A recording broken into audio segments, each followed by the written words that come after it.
கூப்பிட முடிஞ்சது, பிள்ளாய் தெரிஞ்சது, பேய்ப்பெண்ணே தெரிஞ்சது, கோதுகலம் தெரிஞ்சது, மாமான் மகள் அறிந்து இத்தனையும் தெரிஞ்சுன்னு வந்தீர்கள். எனக்கு ஒண்ணுமே தெரியலையே. ஆண்டாள்னு நினைக்கும் போது உருக மட்டும்தான் பெருமானுக்கு தெரிகிறது. அந்த உருக்கத்தை தான் மாலேன்னு இந்த 26வது பாசுரத்தில் தெரிவித்தாள். ஆசிரித வியாமோகம், அடியார்கள்னு கண்டால் அவ்வளவு உருகி இருக்கிறான். ருக்மிணி பிராட்டி சந்தேகம் அமைச்சாள். எல்லாருக்கும் தெரியும். ருக்மிணி சந்தேசம்ங்கிறது 7 ஸ்லோகங்கள். சுத்வா குணானு புவன சுந்தர சண்வதாந்தே நிர்விஷ்ய கர்ண விபரைஹி ஹரதோங்க தாபம். கண்ணனே ஒன்னத்தான் கல்யாணம் பண்ணிக்கணும்னு ஆவலா இருக்கேன். யாராருக்கோ என்ன மனம் பேசி முடிக்க பார்க்கிறார்கள். மானிடவர்க்கென்னு பேச்சுப்படில் வாழகில்லேன். மனுஷர்களுக்குன்னு பேசினா உயிரை விட்டுடுவேன். ஒரு பிராமணரை பிடித்து அவரிடத்துல 7 ஸ்லோகங்களை எழுதி கொடுத்து நீர் போய் எப்படியாவது சொல்லி கண்ணனை கூட்டின்னு வரோம். அவர் ஒன்றும் முயற்சி எடுக்கிறதா தெரியல. ஊர் மக்கள்லாம் எனக்கும் கண்ணனுக்கும் தான் ஒத்துட்டா. தகப்பனார் கூட ஒத்துப்பர் போல் இருக்கு. ஆனா மூத்தாண்டன் ருக்மி ஒத்துக்க மாட்டேங்கிறான். அவன் தான் அந்த மூடாத்மா சிசுபாலனுக்கு கல்யாணம் பண்ணி வைக்கணும்னு பாக்குறான். ராஜா பீஷ்மகோ நாம ஆசீத். பீஷ்மகன்கிற ராஜா இருந்தார். எங்கே? விதர்பாதிபதிர் மகான்.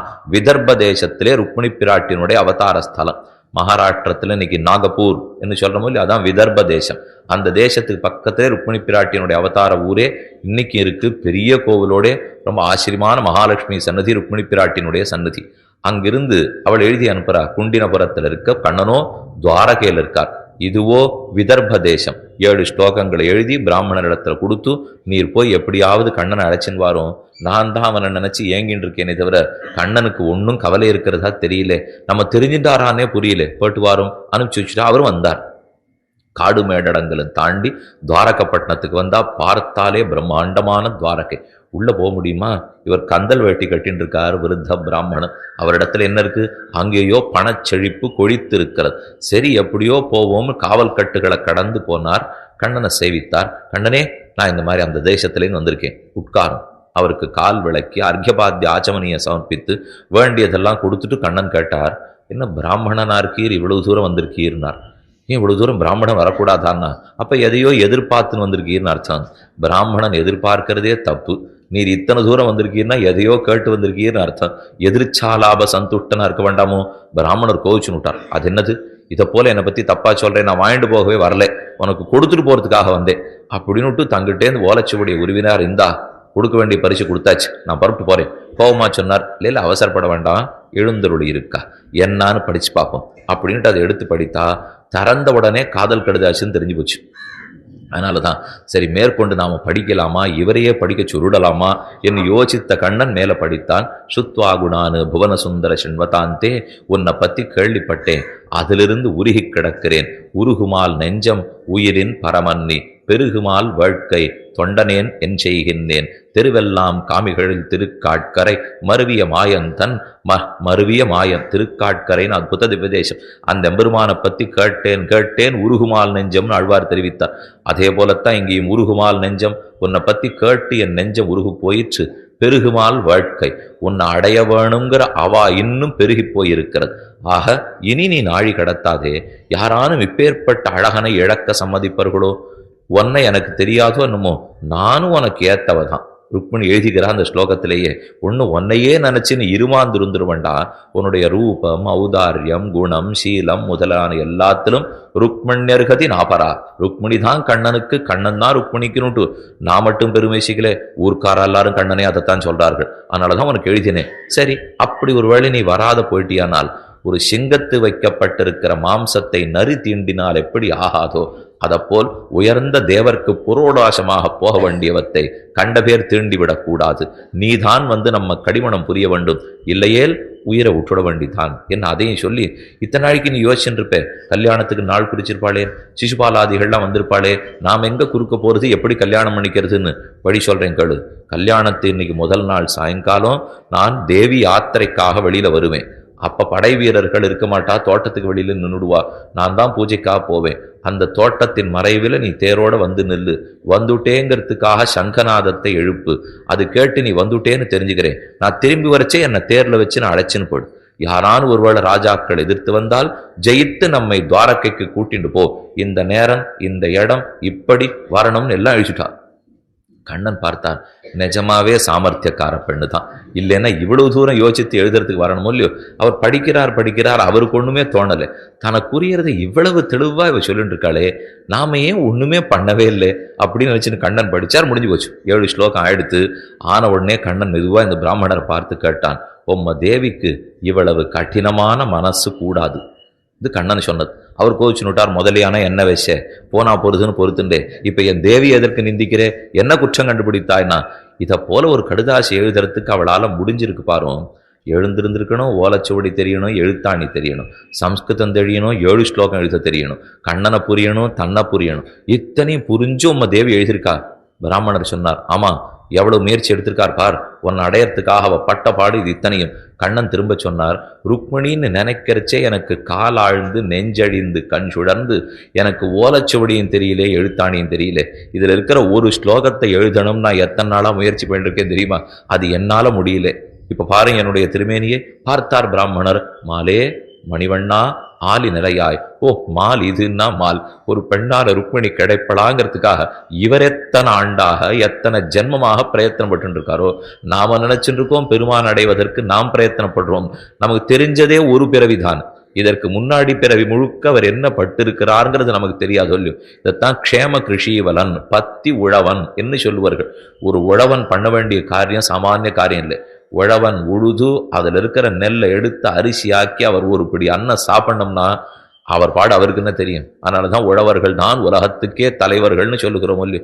ஏது காரணத்தாலே, விதைச்சதுல இருந்து முதல்ல உழணும், செப்பனிடணும், நிலத்தை சமன்படுத்தணும். அதுக்கே பெரும்பாடப்படுறது. எல்லாம் வானம் பார்த்த பூமி பாதி. தண்ணீர் கிடைக்குமான்னு தெரியாது, உழணும், அதுக்கு ஆள் கிடைக்குமான்னு தெரியாது. உழுதப்புறம் விதைக்கணும், நாற்று நடணும், தண்ணீர் பாய்ச்சணும், உரம் போடணும், காத்து அது இது பூச்சி போட்டு கடிக்காத பார்த்துடணும், மாடுகள்லாம் வந்து மேய்ஞ்சிட்டு போகாத பார்க்கணும், ஏதானும் பக்கத்து நிலத்துக்காரரோட ஒன்றும் வம்பு இல்லாத பார்த்து கொள்ளணும், குறுக்க பெஞ்சிட்டு இருக்கிறச்சு அதிவிருஷ்டி அனாவிருஷ்டி கூடாது. இத்தனையும் பார்த்துட்டு கதிர இருக்கிற சமயத்துல அங்கேயே பரணசாலை கட்டின்னு படுத்துக்கணும். ஏன்னா ஒரு உழவன்னா அங்கேயே களத்து மேட்டிலேயே படுத்து போகிறோம் இல்லையோ. கடைசியில் கதிர இருக்கிற நாள் வந்துடுத்து. அப்போ களத்து மேட்டிலேயே குடிச்ச போட்டுண்டு மரத்துக்கு மேலே வச்சுருந்து அங்கேயே பார்த்துண்டு, ஏன்னா யாரானு வந்து கதிரறுத்துன்னு படக்கூடாது இல்லையோ.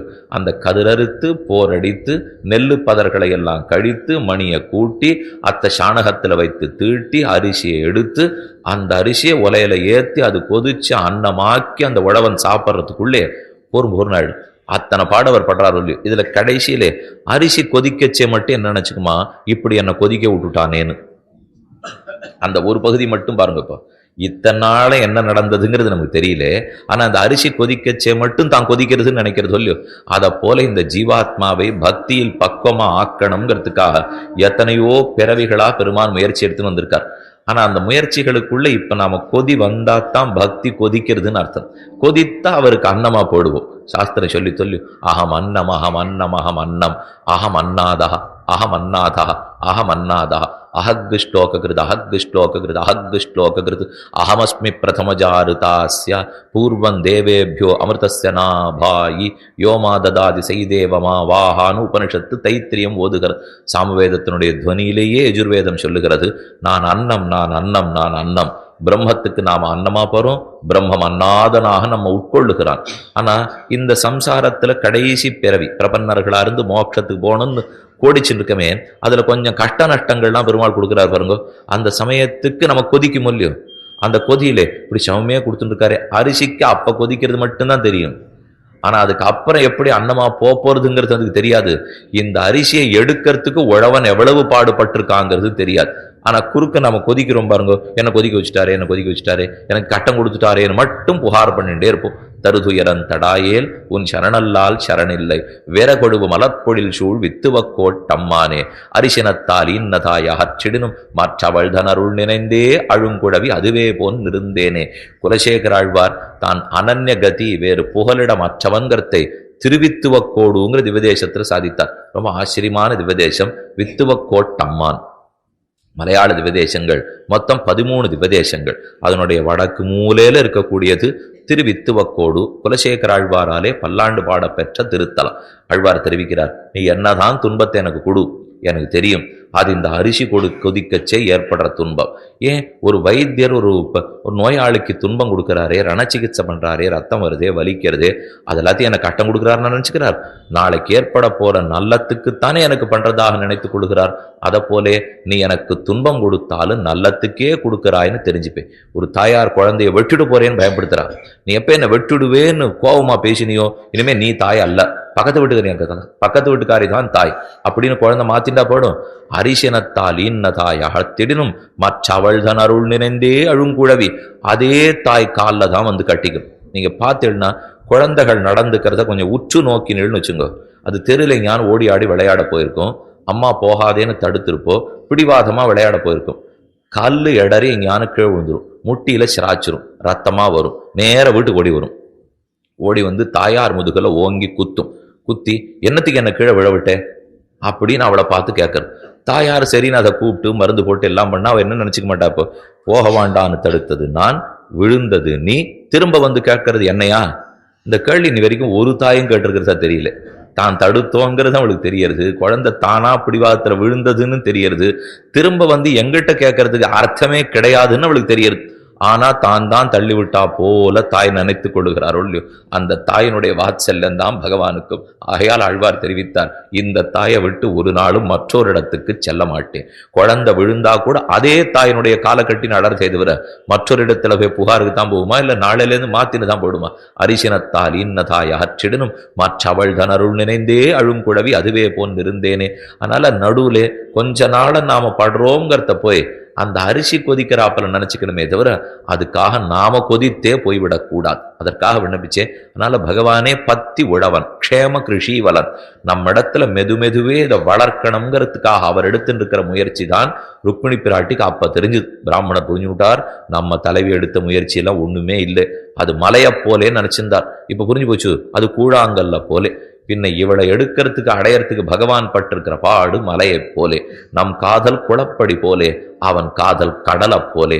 காதல் கடல் புறைய விளைவித்த காரமரமேனி நம் கண்ணன் தோழி கடியனேன்னு ஆழ்வார் பாசுரம். நம்ம இடத்துல காதலை வளர்க்கறதுக்கு ரொம்ப நாளா காத்துட்டு இருக்காராம். இப்ப நம்ம இப்போ ஒண்ணு சொன்னேன் இல்லையோ, அதாவது அன்னத்தை பகவான் ஊன்றதுக்காக காத்துட்டு இருக்காருன்னு உலம் இது ஏத்துடுறோம். உலகமுது ஏற்றின உடனே அது கொதி வரணும் இல்லையோ. கொதி வரணும்னா அன்னைக்கு பார்த்து நமக்கு பசி அதிகமாக இருக்கும், கொஞ்சம் சீக்கிரம் சாப்பிடணும்னு இருக்கும். ஆனால் அன்னைக்கு பார்த்து தளிகைக்கு நாழியாண்டே இருக்கும். போய் மடப்பள்ளி வாசல் நின்றுண்டு கேட்போம், ஆயிடுத்தா இன்னொரு 10 நிமிஷம் அப்படின்னு பதில் வரும். ஒரு 8 நிமிஷம் கழிச்சு திரும்ப கேட்பான், ஆயிடுத்தா இன்னொரு 5 நிமிஷம். கூட்டினா அதே வராது, வேறதான் வரும். இருந்தாலும் அப்ப இருக்கிறது 5 நிமிஷம். சரின்னு உட்காந்துடுவோம், நிற்க முடியல, பசி ஜாஸ்தியா போச்சு, மந்திச்சு போச்சுன்னா கால் தள்ளாடுறதோ இல்லையோ, உட்காண்டு 2ஆம் தரம் காட்டும். அப்படி ஒன்று நடக்கிறதா தெரியல, சரின்னு படுத்துனுட வேண்டிதான். 3ஆம் தரம் படுத்துண்டு உலைய முதுகொதித்து விட்டதா, அப்ப அந்த அண்ணன் தயாரா எடுத்தான்னு நின்று கேட்கிறோம், உட்கார்ந்து கேட்கிறோம், படுத்துன்னு கேட்கிறோம் இல்லையோ. ஆழ்வார் 3 திவ்யதேசங்களை இதுக்குன்னு பல்லாண்டு பாடினார். அதாவது போக்ய பாகத்வரைங்கிற கல்யாண குணம். போக்ய பாகத்வரை தெளிந்தவன் சிந்தைக்கு முன்னிலும் பிரகடம் என்ன அழகிமணவாள பெருமாள் நாயனார் ஆச்சார ஹிருதயத்தில் தெரிவிக்கிறார். 3 திவ்யதேசங்கள் இருக்கிறான். ஆழ்வார் திருநகரில் ஆழ்வார் இருக்கார். அவர் மெதுவே பக்தியில் முற்றிக்கொண்டு வருகிறார். அவர் காதல பெருமான் முதல்ல விதைத்தார். விதையாக விதைத்து ஆழ்வார் நெஞ்சத்துல காதலை வளர்த்துன்னு வரார். அது பேரமர் காதலாய், பின்னின்ன காதலாய், கழியமிக்கதோர் காதலாய் 3 காதல்களாக உருவெடுத்தது. அது 6 வரைக்கும் பெருமாள் காத்துட்டு இருக்காராம். அது என்னது 3 காதல்? 3 பதிகத்தில் ஆழ்வார் தெரிவிக்கிறார். மாசரு சோதி பதிகத்திலே, அடுத்தது ஊரெல்லாம் துஞ்சி பதிகத்திலே, அடுத்து எங்கனேயோ அன்னமீர்காள் பதிகத்தில். 5ஆம் 10, 3ஆம் திருவாய்மொழி, 4ஆம் திருவாய்மொழி, 5ஆம் திருவாய்மொழி. ரொம்ப ஆச்சரியமான திருவாய்மொழிகள். திருவாய்மொழி அனுபவம் தனி. எந்த அனுபவம்னா திருமங்கியாழ்வார் அனுபவம்னா அதுக்கு ஒரு ஏற்றம், நம்மாழ்வாருடைய அனுபவம்னா அதுக்கு ஒரு ஏற்றம். நாம என்ன கீதையிலேயோ உபனிஷத்திலேயோ எங்க சுத்தி வந்தாலும் அது கடைசியில நம்மாழ்வார் திருமங்கியாழ்வார் அனுபவம்னு இருந்தா அது தனிச்சிறப்புடையதுதான். கேட்கிறவாளுக்கு ஆனந்தம், சொல்றவாளுக்கு ஆனந்தம். கீதை சொல்லுன்னா 2 பேருக்குமே கஷ்டம். அது அன்னைக்கு வேணா கேட்டது நல்லா இருக்குமே தவிர மற்றபடிக்கு என்னமோ அவருக்கு தெரிஞ்சதெல்லாம் சொல்லிட்டு இருக்காருன்னா இன்னுதான் தோணும். ஆனா என்ன ஒண்ணுன்னா அந்த உபனிஷத்தையும் கீதையும் ஸ்ரீபாஷ்யம் கீதா பாஷ்யத்தை வாசிச்சாலே ஒழிய இந்த நம்மாழ்வார் பாசுரத்துக்கு அர்த்தம் புரிய மாட்டேங்குது. இது தெரியணும்னா அந்த சாஸ்திரம் வாசிட்டு வந்தா தான் தெரியுது. இன்னைக்கும் சொல்லுவார்கள், திருவாய்மொழி சொல்றேங்கிறதுக்காக ஸ்ரீரங்கத்துக்கு போவோமா, ஸ்ரீரங்கத்துல போய் பெருமாள்கிட்ட அனுமதி கேட்கணும். கீதை சொல்றேன், பெருமாள் சரி அப்படின்னு தலையை ஆட்டிப்பறான். ரங்கவிலாஸ் மண்டபத்துல பெரிய இடம் கட்டி வச்சிருக்கேன், சொல்லிட்டு சொல்லு அப்படின்னு சொல்லிடுவோம். நம்ம ரங்கவிலாஸ் மண்டபத்தில் உட்காந்து கீதை சொல்லிட்டு எழுந்து போட வேண்டியதுதான். அதே பெருமாள்கிட்ட போய் அடியும் திருவாய்மொழி சொல்லணும்னு இருந்தா பெரிய மண்டபத்துக்கு அழைச்சின்னு வா, உற்சவத்தை நிறுத்துவோம், இவன் சொல்வதை கேட்போம் என்று நம்பெருமாள் அமர்கிறாராம். அது என்ன சுவாமி கீதை சொல்றேன்னு விட்டார், ரங்கவிலாஸ் மண்டபத்துக்கு அனுப்பிச்சுடுறார், திருவாய்மொழி சொல்றேன்னா கிட்டக்க கூப்பிடுறாரு என்ன? அது இன்பம் பயக்க எழில் மலர் மாதரும் தானும் இவ்வேழுலக இன்பம் பயக்க பெருமான் கேட்டது. அதனால 5ஆம் பத்து 3ஆம் திருவாய்மொழி 4ஆம் திருவாய்மொழி 5ஆம் திருவாய்மொழி 3ல 3 காதலை வளர்த்தான். ஈர நெல்வித்து முளைத்த நெஞ்சப் பெரும் செய்யுள் காதல் கடல் புறைய விளவித்த காரமர் மேனி நன் வண்ணன் கண்ணன் தோழி கடியனேன்னு ஆழ்வார் பாசுரம். முதல்ல ஆழ்வார் நெஞ்சத்துல ஈர நெல்லை விதைக்கணும், நன்னா உழுது செப்பனிட்டு விதைய தண்ணீர்ல போட்டு நன்னா அதை பக்குவப்படுத்தி விதைக்கணும் இல்லையோ, அப்பதானே முளைவிடும். ஈர நெல்வித்தி முளைத்தான் நெஞ்சப் பெரும் சொல்வு ஊரவர் கவ்வை எருவிட்டு அன்ன சொல் நீர் மறுத்து பேரமர் கவ்வை ஊர் அவர் கவ்வை எருவிட்டு, எரு போடணும், தண்ணீர் பாய்ச்சணும். எது ஊர் போட்டது எருவு போட்டது தெரியுமா?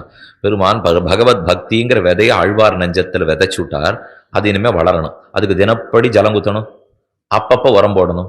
இது ரெண்டு எதுன்னா அம்மாக்கள் எல்லாரும் தாய்மார்கள் எல்லாரும் இந்த மாதிரி பெண்ணே பண்றது தப்பு தப்புன்னு கடிஞ்சுட்டே இருக்காளோ இல்லையோ, அதுதான் ஜலம் கொட்டினாப்பலையாம். ஊர்க்காரர்கள்லாம் ஏசிண்டே இருக்காளோ இல்லையோ, இந்த மாதிரி இந்த பெண்ணு போய் ஒரு புருஷனிடத்துல காதல் கொண்டு கொடுத்தே அப்படின்னு சொல்லிட்டே இருக்கிறது தான் உரம் போட்டாப்பலையாம். ஊரவர் கவ்வை எருவிட்டு அன்ன சொல் நீர் மடுத்து, அன்னமார்கள்லாம் வச்சுட்டே இருக்கா, நிறைந்தவன் பழி நங்குடி கிவளன்னு அன்ன காணக்கூடாள். இந்த அன்னை பெருமானு போய் சேவிக்காதேன்னு தடுக்கிறா. ஏன் ஆழ்வார் கேட்கிறார்? இது நிறைந்தவன் பழி, நம்ம குடிக்கே இது ஆகாது. இதை போல ஒரு பெண் ஆசைப்பட்டுன்னு ஆண்மகன் இடத்துல நான் போய் பார்த்தது கிடையாது. அதனால நிறைந்தவன் படி நங்குடிக்கு விடன் அன்ன காணக்கூடாள். கையுள் நன்முகம் வைக்கும் நையுமென்ன அன்னையரும் முனிதிர். பெருமான் கிடைக்கலேங்கிறதுக்காக சாயங்கால வெள்ள கன்னத்துல கை வச்சு ஆழ்வார் உட்காண்டிருந்தார். பெண்ணே இதெல்லாம் ஆகாது, இந்த காதல் அதலத்தையும் விட்டுடு என்ன தாய்மார்கள் வந்து சொல்றாள். இது தினப்பணி சொல்லிட்டே இருக்கிறத ஜலங்கொட்டுறாப்புல கொட்டின்னு வந்தாராம். இது சொல்ல சொல்லத்தான் காதல் வளர்றது இன்னும். அதனால இந்த ஈர நெல்லை விதைத்து அவர்களுடைய வார்த்தையே தண்ணீராக ஊற்றி வளர்த்தார். அப்ப அதுக்கு உரம் போடணும் என்ன? அது ஊர்க்காரா சொல்ற வார்த்தை. அவ இந்த பெண்ணை போய் இப்படி பெற்றிருக்கார்களே, ஆழ்வாரே தாயார் பாசுரத்தை சொல்லிக்கிறார். என் சிறகன் கீழ் அடங்கா பெண்ணை பெற்றேன் இருநிலத்தோர் பழி படைத்தேன் ஏ பாவம். என்ன நான் பாவம் பண்ணியிருக்கேனோ, என் சிறகின் கீழ் அடங்கா பெண்ணை பெற்றேன். என் சிறகு கீழே நான் சொல்றபடி கேட்கிற பொண்ணை நான் வரல, நான் சொல்றது எதுவுமே கேட்க மாட்டேங்கிறது. ஏன் கேட்கலையேன்னு தோழி தாயார் இடத்துல கேட்கிறா. இவர் சொன்னா திருக்கோவலூர் போய் சேவிக்க போறேன்னு சொன்னா. பெண்ணே அதெல்லாம் போகக்கூடாதுன்னு சொன்னேன். நரையூரும் பாடுவாள் நவில்கின்னாளே, நான் திருக்கோவலூர் போறேன் நான் போகாதுன்னு சொன்னா, அப்ப நான் ஸ்ரீரங்கம் திருவள்ளரை திருநறையூர் எல்லாம் சேவிச்சுட்டு வரேன் அப்படின்னா ஒரு ஊருக்கு போகாதேன்னு நான் தடுத்துட்டு இருக்கேன். இவ இன்னும் 3 ஊருக்கு வேற போயிட்டு வரேன்னு சொல்றாளே. என் சிறகின் கீழ் அடங்கா பெண்ணை பெற்றேன், நான் படைத்ததெல்லாம் இருநிலத்தோர் பழி படைத்தேன். இந்த பிருத்திவி மண்டலம் முழுக்க எனக்கு கெட்ட பேர் தான் விஞ்சித்து என்று பரகால நாயகருடைய திருத்தாயார் சொல்லிக் கொள்ளுகிறாள். அதே போல ஊர்க்காரர்கள்லாம் வச்சுட்டே இருக்கா. இது ஆகாதுன்னா நல்ல பொண்ணா வளர்த்துக்கோ, திருத்தி வச்சுக்கோ அப்படின்னு அவா சொல்றதெல்லாம் உரம் போட்டாப்பலையாம். நம்மள வீட்டுல விசாரிச்சிருந்தார். அது என்ன அன்னமார்கள் வெய்யறதெல்லாம் தண்ணீர் சேர்த்தா போலே, ஊர்க்காரா வெய்யறதெல்லாம் உரம் போட்டா போலே. ஏன்னா ஜலம் நித்தியம் கொட்டணும், இவா கூடவே இருந்து கொட்டின்னு இருப்பா. ஊர்க்காரா வாரத்துக்கு ஒரு தரம் வந்துட்டு போவா, உரம் வாரத்துக்கு ஒரு தரம் போட்டா போதும். அதனாலதான் ஊரவர் கவ்வை எருவிட்டு அன்ன சொல் நீர் மடுத்து நெஞ்ச பெரும் செய்யுள். ஆழ்வாருடைய நெஞ்சத்தில் மெதுமெதுவா காதல் வளர்கிறது. அது பேரமர் காதலாய் பின்னின்ன காதலாய் கழியமிக்கதோர் காதலால் பேரமர் காதல். இவ்வாழ்வார் நெஞ்சத்தை விட்டு அது ஒண்ணு நகரதாவே இல்லை. அமர்ந்திருக்கிற காதல் பேரமர் காதல் இல்லைன்னா பேர் அமர் காதல். அமர்னா சமர், சண்டையோ இல்லையோ. பேரமர் காதல்னா ஊர் முழுக்க இந்த பொண்ணு பிள்ளையோட காதல்னால சண்டை வந்துடுச்சு. அதனால யாரும் ஒருத்தருக்கு ஒருத்தர் பேசிக்கிறது இல்லை. இந்த பெண்ணோட சண்டை தான் ஊர் முழுக்க பேச்சா இருக்கு. அது பேரமர் காதல். பின்னின்ற காதல், எங்க போனாலும் இந்த காதல் தொடர்ந்தே வந்துட்டு இருக்கு. அது அடுத்தது ஊரெல்லாம் துஞ்சி உலகெல்லாம் நள்ளிருளாய் நீரெல்லாம் தேறி ஓர் நீளிரவாய் நின்றதால் பாரெல்லாம் உண்டனம் பாண்பனையான் வாரானால் ஆரல்லே வல்வினையேன் அவிகாப்பாரினியே அவிகாப்பாரினியார் ஆழ் கடல் மண் விண்மூடி மா விகாரமாரோர் வள்ளிரவாய் நீண்டதால். ராத்திரி முடியாது போல் இருக்கே, பெருமான சேவிக்கணும், பகல் வந்தா சேவிச்சுடலாம்னா ஏன் இந்த ராத்திரியே நீண்டு கொண்டு போகிறது? ஆழ்வாருக்கு இன்னும் காதல் வளர்ந்து போச்சு. இனி இந்த பெருமானோட இருக்கிறது இல்லை, நாம இவனை விட்டு பிரிஞ்சு போட வேண்டியதான். இல்லைன்னா இருக்க இருக்க நமக்கு ரொம்ப துன்பமா இருக்கு, விஸ்லேஷத்தை சகிச்சுக்கிறது முடியல, விட்டுட்டு ஹிரண்ய கசிப்பு தேசத்துக்கு படுவோம். ஆழ்வார் முடிவுக்கு வந்துட்டார். அங்கதான் இந்த நாராயண நாமமே கிடையாதுன்னு, எல்லாம் ஹிரண்யாயனமாக தான். அதனால அங்க போடுவோம்னுட்டு ஆழ்வார் புறப்பட்டார். நெத்திய முதல்ல களைஞ்சு விட்டார். ஏன்னா திருவன்காப்பு சாத்தின் போனால் அவர் ஞாபகப்படுத்திகிட்டே இருப்பார். வைஷ்ணவ சின்னம் என்னென்னமோ அதெல்லாத்தையும் கழட்டி வச்சுட்டார். ஒரு முக்காடு போட்டுட்டார். முக்காடு போட்டு ஹிரண்யகசிபு தேசத்தை கண்டுபிடிச்சு போய் ஒரு குட்டிச்சவருக்கு பக்கத்தில் உட்காந்துட்டார். மாநகரத்துக்கு போனால் வேற ஏதான பேர் கேள்விப்படும், ஒண்ணுமே வேண்டாம். ஒரு குட்டிச்சவர் பாரம் தாங்கிச்சவருக்கு பக்கத்தில் போய் உட்காண்டார். 10 நிமிஷம் ஆச்சு. யாரோ ஒரு சுமந்துட்டு போறோம், தலையில சுமையை தூக்கின்னு போறான். அவன் கொண்டு சுமையை பாரம் தாங்கிச்சுமோ குட்டிச்சவரில் இறக்கினான். இறக்கினவனுக்கு ஏதான ஒரு வாயில சொல்ல மாட்டோமா? ஒரு வேலை செஞ்சோம்னா ஆழ்வாரேன்வா ராமானுஷான் ஏதோ சொல்லுவோம் இல்லையோ? அது ஹிரண்யகசிபு தேசம் தானே. அப்ப தலைவனே ராஜாவே எத்தோன்னு சொல்லியிருக்கணும். அவன் என்ன பண்ணா, செல்வநாரணன் அப்படின்னு ஒரு வார்த்தை சொன்னான். தலையில இருக்கிற பாரத்தை இறக்கி வச்சுட்டு செல்வநாரணன் உடனே ஆழ்வார் தூக்கி வாரி எழுந்திருந்தார். ஹிரண்யகசிபு தேசத்துக்கு வந்தாலும் நமக்கு செல்வநாரணன் விடமாட்டான் போல் இருக்கிறது. செல்வநாரணன் சொல் கேட்டலும் மல்குங் கண்பனி. ஆழ்வாருக்கு தோணித்தான், நம்ம ஏன் இந்த காதல் பின்தொடர்ந்து வருகிறது? நாம ஹிரண்யகசிபு தேசத்துக்கு போனா கூட இது நம்மளை விட்டுடாது போல் இருக்கே. என் தாப்பனார் சொல்லுவார், இதே போல ஹிரண்யகசிபு தேசத்திலையும் செல்வநாரணன் தான் ஆழ்வார் கண்ணுக்கு படுறது. நமக்கு ஸ்ரீரங்கத்திலேயே ஹிரண்யகசிபு தான் கண்டப்படுறார். அதை போல 2 பேருக்கு வச்சுக்க வேண்டியதுதான். ஆக நம்மாழ்வார் அங்கு போய் இருந்தால் கூட செல்வநாரணன் அவருக்கு சொல் கேட்டதோ இல்லையா? அதுலயும் என்ன வாசி பாருங்க, ஹிரண்யகசிபு தேசத்துல கூட நாரணன்கிற சொல்லு கேட்கலையாம், செல்வநாரணன். திருமால்னு ஆழ்வார் காதல பட்டதே தவிர சிவன் நாராயணன் கேள்விப்பட்டார். நாராயணன் பிரம்மச்சாரி நாராயணனை பத்தி அங்கும் பேச்சல்ல. ஆழ்வாரு தோணித்து, இதுக்கு நம்மூரே தேவலை, இனிமே இந்த ஊர்ல வேண்டான்னு திரும்பி வந்துட்டார். இது பின்னின்ற காதல். அவர் எங்கு போனாலும் காதல் தொடர்ந்து வருகிறதொல்லு. அடுத்தது கழியமிக்கதோர் காதல். நாள்பட காதல் எப்பவும் அழியணும்.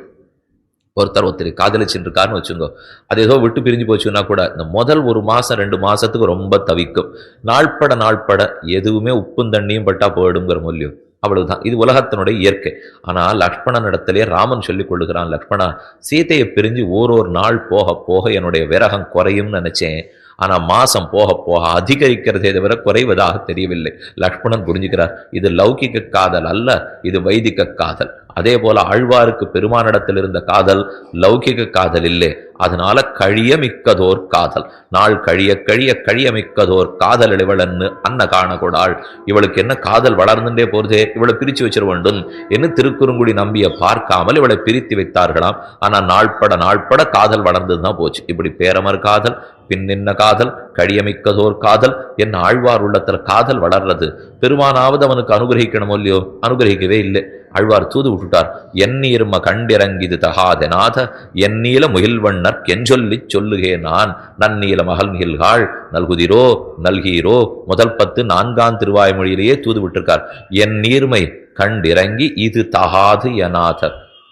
என்னுடைய நீர்மையை பார்த்து பெருமான் இறக்கமே இல்லையே. இந்த பாசுரத்தில் அழகான ஒரு நிர்வாகம் உண்டு, ஒரு கதையும் சொல்லப்பட்டுள்ளது. என் நீர்மை கண்டிறங்கி என்னுடைய நீர்மையை பெருமான் பார்த்திருக்கார். இது தகாது.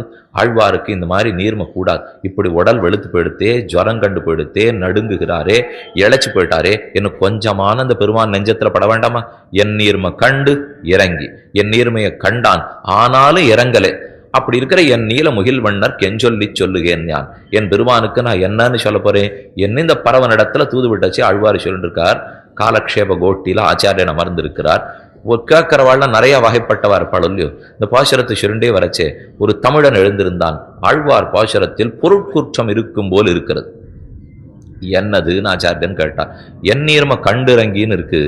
கண்டுன்னு சொன்னா பகவான் பக்கத்தில் இருக்காருன்னு அர்த்தம். அப்பதானே பார்க்க முடியும். அப்ப பார்த்துட்டு ஆழ்வாருடைய நீர்மையை பார்த்து இவன் புரிஞ்சுக்கலையேன்னா, பெருமான் பக்கத்துல இருந்து பார்த்துட்டே இருக்கிறச்சேவும் ஆழ்வாருக்கு பசல நோய் கண்டதுன்னு ஒத்துக்கணும், ஆழ்வாருக்கு வெளுத்ததுன்னு ஒத்துக்கணும், ஜுரம் கண்டதுன்னு ஒத்துக்கணும். பிரிஞ்சிருந்தா தானே ஜுரம் காணும், பிரிஞ்சிருந்தா தானே வெளுத்து போகும், சேர்ந்தே இருந்தா தானே கண்டுன்னு சொல்ல முடியும். எப்ப கண்டுன்னு இருக்கிறதோ அப்ப பெருமாள் பக்கத்துல இருக்காருன்னு அர்த்தம். பக்கத்துல இருந்து விட்டா இவர் மேனி வரணம் மாறவே கூடாதே. ஆகையால் சொற்குற்றம் இருக்கிறது, பொருட்குற்றம் இருக்கிறது. பாட்டை வேணா மாத்திப்போம். என் நீர்மை கேட்டு இறங்கின்னு வச்சுடுவோம். ஏன்னா ஆழ்வாருடைய நீர்மையை பத்தி பறவை வந்து தூது சொல்றது. பெருமாள் கேட்கிறார், கேட்டும் அவரிடத்துல இறக்கம் இல்லாத இருந்தாரோ இல்லையோ அப்படின்னு பாசனம் வச்சுக்கணுமே தவிர கண்டுனா இறங்கிங்கிறது ஒத்து வராது. என்ன அந்த இடத்துல தமிழன் ஆட்சேபித்தான், நீ பாசுரத்தை சரியா பார்க்கல, உன் தமிழையும் சரியா படிக்கல, ரெண்டையும் சொல்லிட்டார். தமிழையான ஒழுங்கா வாசிச்சிருக்கணும் இல்லையோ? இன்னைக்கு ஆரெல்லாம் தமிழ் வளர்க்கிறோம்னு சொல்லிட்டு இருப்பாளோ அவ ஆருக்கு முதல்ல தமிழ்ல இருக்கிற எழுத்து முழுக்க எழுத தெரியுமான்னு கூட தெரியல. இதுதான் தமிழ் எழுத்துன்னா. தமிழ்ல எத்தனையோ ஆழ்ந்த பாஷை. ஆகஸ்தியமும் அனாதின்னு சொல்லுகிறார்கள். சம்ஸ்கிருதம் எப்படி அனாதியோ, எத்தனை வைபவம் பெற்றதோ தமிழ் அப்படி அனாதி. என்ன ஒண்ணே ஒண்ணு, செந்தமிழ்ல தான் ஆழ்வார்கள் பாடியிருக்கிறார்கள். இன்கவி பாடும் பரமகவிகள் என்னும் செந்தமிழ் நாவலர்கள் என்னும் வடமொழியின் தென்மொழியின் திகழ்ந்த நாவர் என்னும் அவர்களுக்கு பெருமை. ஆனா வியாக்கியானங்கள் அத்தனை மணிப்பிரவாளத்தில் இருக்கு. இது எங்க நமக்கு கட்டம் வந்ததுன்னா, பாசுரம் செந்தமிழ் தீந்தமிழ் தான், அதுல குறவே இல்லை. ஒரு வடமொழி சொல்ல எங்கேயும் சேர்க்கவே மாட்டார் ஆழ்வார். ஆனா அதுக்கு வியாக்கியானம் இருக்கு பாருங்க, அதை வாசிக்கிறது தான் என்ன எழுதியிருக்கார் இவர். அவர் நல்ல தமிழ் தானே எழுதியிருக்கார். இவர் ஏன் மொத்தத்தையும் சம்ஸ்கிருத வியாக்கியானத்தில் எழுதியிருக்கார். ஆழ்வார் பாட்டு புரியலேன்னு வியாக்கியானம் வாசிக்க பார்த்தா, வியாக்கியானம் தான் சுவாமி புரியல, பாட்டே புரியும் போல் இருக்கு இப்போ. ஏன்னா அது மணிப்பிரவாளம். ஏன் இந்த மாதிரி எழுதிட்டாள்னா, ஆழ்வார்களுடைய தமிழ் பாசுரங்கள் வேதத்துக்கு சமம்னு ஸ்தாபிக்க வேண்டிய காலம் 1000 ஆண்டுகளுக்கு முன்பாக. அப்போ நாதமுனிகள் எல்லாம் கோவிலுக்குள்ள ஆழ்வார் பாசுரங்களை ஏற்படுத்தி என்னென்ன காலங்கள்ல சேவா காரணம் பண்ணுன்னு எல்லாம் பண்ணி வச்சிருக்கார். அன்னைக்கு இருக்கக்கூடிய வேதத்துல முரட்டு தன்மை படைத்தவர்கள்லாம் ஏத்துனுடுவாளா? இவ்வளவு காலம் வேதத்தை தான் பாடின்னு வந்திருக்கோம், இன்னைக்கு ஒருத்தர் குறுக்கு கொண்டு தமிழ் பாசுரத்தை பாடுன்னு சொன்னா எவ்வளவு ஆக்ஷேபம் எழுந்திருக்கும். அப்ப அந்த ஆக்ஷேபத்துக்கு சமாதானம் சொல்லணும்னா, வேதத்துக்கு சமம், வேதத்தை விட ஏற்றம் படைத்துன்னு இவ நிரூபிச்சாகணும். நிரூபிக்கிறதுக்கு இவா செந்தமிழ் எழுதியிருந்தா அவன் ஒத்துக்கு போறது இல்லை. அவனுக்கு தெரிந்த சம்ஸ்கிருதம் கலந்த பாஷையில் எழுதினாத்தான் அவர் ஏற்றுக்கொள்ளுவர். அதற்காகத்தான் நம்ம பூர்வர்கள் அப்படி மணிப்பிரவாளத்தில் எழுதி வச்சிருக்கிறார்கள். எதுக்கு சொல்ல வந்தேன்னா, இந்த தமிழன் எழுந்து ஆட்சேபித்தானோ இல்லையோ, இந்த பாட்டுல சொற்குற்றம் இருக்கு, பொருட்குற்றம் இருக்கு, என்ன எண்ணீர்ம கண்டிறங்கின்னு இருக்கக்கூடாது, கேட்டிறங்கின்னு வேணா வச்சுங்கோ. அப்போ வியாக்கியானத்திலே ரெண்டு இடத்திலேருந்து மேற்கோள் காணப்பட்டுள்ளன. அதாவது காதலர் தொடுபுழி நீங்கி விடுபுழி பயத்தலானேன் என்ன ஒரு தமிழ்லேருந்து எடுக்கப்பட்ட மேற்கோள். மத்தொன்னு புல்கி கிடந்தேன் புடை பெயர்ந்தேன் அவ்வளவில் அள்ளி கொண்டதே பயிர்ப்பு என்ன மத்தொன்னு. 2 இடத்துலையும் ஒன்று திருக்குறள்லேருந்து எடுத்து காட்டியிருக்கார். மத்தொன்னு அகநானூறு புறநானூறு குறுந்தொகைன்னு பழைய நாள்லேருந்து தமிழ் பிரபந்தம் வச்சிருக்கும் போது அதுலேருந்து எடுத்து காட்டி உள்ளார். இந்த 2த்துக்கு என்ன அர்த்தம்னா, காதலர்கள் 2 படுக்கையில தான் இருந்தா, காதலர் தொடுபுழி நீங்கி விடுபுடி பதையத்தலானேன். 2 பேரும் பக்கத்துல இருக்கிறச்சு அணைச்சுன்னு இருக்காளோ இல்லையோ, அணைச்சுன்னு இருக்கிறச்சே இன்னும் கெட்டியா அணைச்சிக்கலாங்கிறதுக்காக காதலன் தன் கையை நெகிழ்த்தினான். எந்த இடத்துல கெட்டியா அணைச்சிருந்தானோ அந்த இடம் நன்னா கருப்பு சிகப்பு எல்லாம் நன்னாத்தான் இருந்தது, வெளுத்து போயிடல, ஜுரம் காணல. ஆனா இன்னும் நன்னா அணைச்சிக்கணுங்கிறதுக்காக கையை தளர்த்திட்டு நன்னா அணைச்சிருந்தா பாருங்க, அந்த தளர்த்தின பிரிவு தாங்காம தலைமகளுக்கு வெளுத்துப்படுத்தான். அவன் ஒருமா அணைக்கிறது இன்னும் நன்னா அணைச்சிக்கணுங்கிறதுக்காக தளர்த்திருக்கான், அது தாங்காம அவளுக்கு வெளுத்து படுத்து. இது ஒரு பாசுரம். இது எதே போலனால் தாமரை தடாகத்துல முழுக்க பாசி பிடிச்சிருக்கும். அதுல இடத்துல நம்ம ஜலத்துல ஒன்னு தட்டினோம்னா பாசி எங்க விலகராப்பல இருக்கும். கையை எடுத்த உடனே மறுபடியும் பாசி வந்து சிவந்துரும். ஒண்ணுமே வேண்டாமே, கையை ஓங்கி இந்த இடத்துல போய் அழுத்தி விடுங்க, அழுத்தி விட்டா இந்த இடத்துல சிவந்தாப்புல இருக்கும் இல்லையோ. அதே போலத்தான் இப்ப இதுக்கு ஒண்ணு தள்ளித்தான் இருக்கணுங்கிறது அல்ல, அணைச்சுட்டே இருக்கிறச்சேவே அணைப்ப திருடமாக்கிக்கணுங்கிறதுக்காக கையை நெகிழ்த்தால் கூட அது பொறுக்க மாட்டாமல் மேனி வெளுப்பாடுறது